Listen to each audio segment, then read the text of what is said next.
Hello বন্ধুরা, সবাইকে জানাই গুড ইভিনিং। আমরা একটু বসে আছি, একটু রিলস বানাচ্ছিলাম, ছাদে গেছি। সন্ধ্যা হয়ে গেছে, বৃষ্টিও পড়ছে। বৃষ্টি তো সারাদিনই আজকে হয়েছে, মানে একদম বন্ধই হচ্ছে না। তারপরে ঘরে এসে একটু বানালাম, তারপরে এখন বসে আছি। এখন চেঞ্জ করব, তারপর সন্ধ্যার টিফিন বানাবো। আজকে বাবাইকে কী করে দেবো জানো? আজকে চিনির রুটি করে দেবো। তো বাবাই ভালো খায়, চিনির পরোটা বলে ওটা। এই তুমি চুপ করো তো,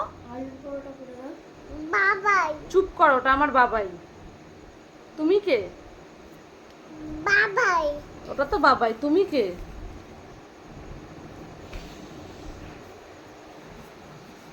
বাবাই ঘুম থেকে উঠেছে এখন। তো চলো কিছু বানিয়ে দিই ওদের। আমরা তো এখন পুজো টুজো দিতে পারছি না, সন্ধ্যা পুজো আমাদের একটু অসুবিধা আছে, সবাই তো জানোই। তো চলো টাটা, আবার পরে দেখা হবে। টাটা করে দাও, টাটা করে দাও। আরে বাবাই টাটা করে দাও, টাটা করো। এই টাটা। তোমাকে সবাই পচা বলবে।